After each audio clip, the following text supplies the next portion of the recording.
మనం చిన్నప్పటి నుంచి వింటున్న ఇతిహాసం రామాయణం. రాముడు, సీత, లక్ష్మణుడు, హనుమంతుడు ఈ పేర్లు మనకు కొత్తేమీ కాదు. రాముడిని ఆదర్శ పురుషుడిగా కొలుస్తూ ఉంటాం. అయితే ఈ మహాగ్రంథంలో మనకి తరచూ వినిపించని, చాలా తక్కువ మందికి మాత్రమే తెలిసిన ఒక అరుదైన పాత్ర ఉంది. ఆమె శ్రీరాముడికి స్వయాన అక్క. అవును, మీరు విన్నది నిజం. శ్రీరాముడు దశరథుడికి కౌసల్యాదేవికి జన్మించిన కుమారుడని మనందరికీ తెలుసు.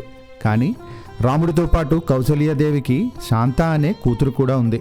ఆమె నలుగురు సోదరులైన రాముడు, లక్ష్మణుడు, భరతుడు, శత్రుఘ్నుల కంటే పెద్దది. శాంత చాలా తెలివైనది.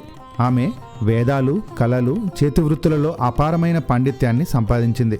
అంతేకాదు, ఆమె చాలా అందంగా కూడా ఉండేది. అయితే రామాయణంలో ఈమె ప్రస్తావన చాలా తక్కువగా ఉండడానికి కారణం ఆమెను దత్తత ఇవ్వడమే. ఒకసారి అంగదేశరాజు రోమపాదుడు, ఆయన భార్య రాణి వర్షిని అయోధ్యకి వచ్చారు. ఈ వర్షిని మరెవరో కాదు, కౌసల్యాదేవికి చెల్లెలు. దురదృష్టవశాత్తు వారికి పిల్లలు లేరు. ఆ బాధను చూసిన దశరథ మహారాజు చలించిపోయి తన కుమార్తె శాంతను వారికి దత్తత ఇవ్వాలని నిర్ణయించుకున్నారు. దశరథుడి నిర్ణయాన్ని విని రోమపాదుడు, వర్షిని ఎంతో సంతోషించారు.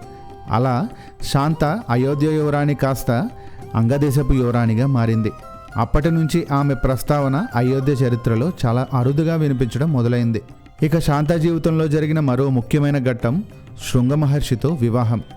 దీని వెనుక ఒక ఆసక్తికరమైన కథ ఉంది. ఒకరోజు రోమపాదుడు తన కూతురు శాంతతో మాట్లాడుకుంటూ నిమగ్నమైపోయి ఉన్నారు. అదే సమయంలో ఓ బ్రాహ్మణుడు వచ్చి పొలాల కోసం సహాయం అడిగాడు.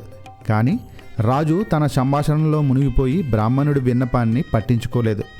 దీంతో ఆ బ్రాహ్మణుడు చాలా నిరాశ చెంది వెనుతిరిగాడు. విషయం ఏంటంటే, ఆ బ్రాహ్మణుడు ఇంద్రుడికి భక్తుడు. తన భక్తుడికి జరిగిన అవమానాన్ని చూసి ఇంద్రుడు కోపించి అంగదేశంలో వర్షాలు పడకుండా చేశాడు. దీంతో రాష్ట్రంలో తీవ్రమైన కరువు నెలకొంది. ఏం చేయాలో తెలియని రాజు శృంగ మహర్షిని పిలిపించి వర్షాలు కురవడానికి యజ్ఞం చేయించాడు.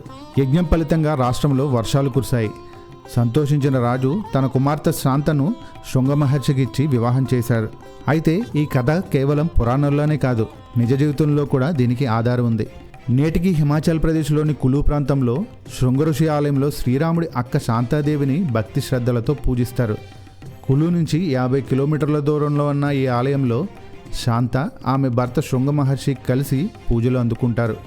ముఖ్యంగా దసరా పండుగ సమయంలో దేశం నలుమూలల నుంచి ఇక్కడికి భక్తులు వస్తూ ఉంటారు. చూశారు కదా, రామాయణం ఎంత లోతైనదో. అందులో దాగి ఉన్న అద్భుతమైన కథలు ఇంకెన్ని ఉన్నాయో. రాముడికి సోదరి ఉంది అనే విషయం మీకు కొత్తగా అనిపిస్తే వెంటనే ఈ వీడియోని లైక్ చేసి మీ ఫ్రెండ్స్ అందరికీ షేర్ చేయండి. మరి మీకు కూడా రామాయణంలో ఇంకెవరైనా తెలియని పాత్రల గురించి తెలుసుకోవాలని ఉందా? కామెంట్ సెక్షన్లో తెలియజేయండి. మళ్ళీ ఇంకో ఇంట్రెస్టింగ్ స్టోరీతో మీ ముందుకు వస్తాను. జై శ్రీరామ్.